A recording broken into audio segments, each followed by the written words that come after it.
जय भीम, जय भारत साथियों। आप सभी देशवासियों को परम पूज्य बाबा साहब डॉक्टर भीमराव अंबेडकर जी की 14 अप्रैल 2026 को आने वाली 135वीं जयंती की बहुत बहुत हार्दिक शुभकामनाएं। आज का विषय आप सबसे रूबरू होने का ये है कि परम पूज्य बाबा साहब की जयंती मनाने के लिए हमारे जो युवा दल की टीम है उनके पास काफी जगह से हजारों सैकड़ों की संख्या में फोन आ रहे हैं कि हमारी परमिशन नहीं हो रही है, हमारी परमिशन को रद्द कर दिया गया है। मैं समझ रहा हूं जो बाबा साहब से हीन भावना रखते हैं वो प्रशासन में बैठे हुए कुछ लोग बाबा साहब के कारोबार को रोकना चाहते हैं। मैं पूछना चाहता हूं देश व प्रदेश की सरकारों से कि जो संविधान के निर्माता हैं और भारत रत्न सम्मानित हैं, उनकी जयंती मनाने के लिए कोई परमिशन की आवश्यकता नहीं होती, लेकिन फिर भी लोग परेशान करते हैं। जो अपने गली मोहल्ले, अपनी अंबेडकर बैठकों पे, अपनी पंचायती बैठकों पे, अपनी निजी जमीन पर जो जयंतियां मना रहे हैं, उन्हें कोई भी परमिशन की जरूरत बिल्कुल भी नहीं है।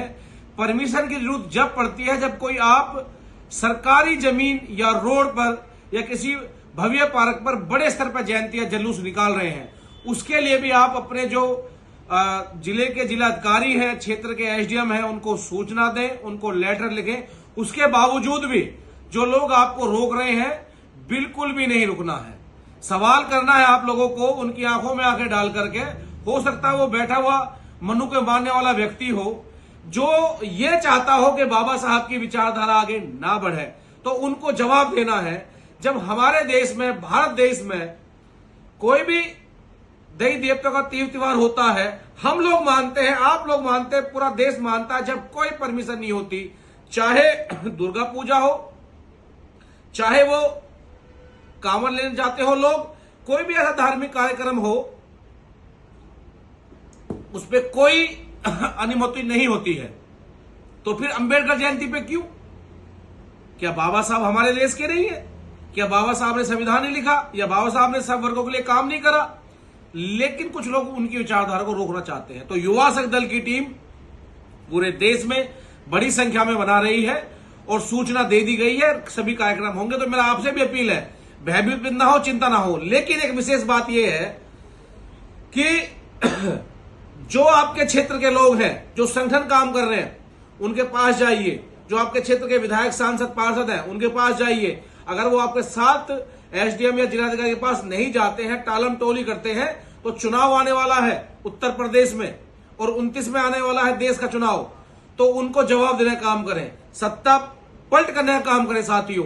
और मैं तो चाहता हूं खासकर उत्तर प्रदेश में कि उत्तर प्रदेश में बहुजन मूवमेंट के लोग, मानने वाले लोग इतने काम करें कि आपका अपना मुख्यमंत्री हो, तो फिर आपको जरूरत नहीं पड़ेगी। आपने देखा होगा आदरणीय बहन कुमारी मायावती का शासनकाल, कि उसमें किसी को भी कोई परमिशन जरूरत नहीं होती थी और बाबा साहब की मूर्तियों पर एक सिपाही व पुलिसकर्मी बैठ जाते थे। हालांकि इस बार हमने माननीय डीजीपी महोदय और यूपी गवर्नमेंट को लेटर लिखा है, तो आपको हर स्टेट, हर जिले में जहां जहां बाबा साहब की मूर्तियां हैं या प्रशासन को नहीं पता है, नहीं लगाई गई है, तो अपने थाने पर जाकर के, अपने सीओ के पास जाकर के, एसडीएम के पास जाकर के वहां कहें एक दिन पहले कि वहां पर सिपाही पुलिस लगाने का काम करें साथियों। तो ये काम युवा दल ने किया है और मैं आपसे भी उम्मीद करता हूं कि आप सभी लोग बड़ी धूमधाम से जयंती मनाएंगे। अगर उस बीच में कोई असमाजिक शरारत करता है तो उसके लिए आप अपनी फोटोग्राफी भी तैयार रखें। आपको चौकन्ना रहना, सतर्क रहना है और समय आने पर जो लोग आपको आज रोकना चाहते हैं उनको जवाब देना है साथियों। तो आप सभी को पुनः एक बार बहुत बहुत बधाई बाबा साहब की जयंती की। जय भीम, जय भारत, नमो बुद्धाय, जय संविधान, जय जोहार।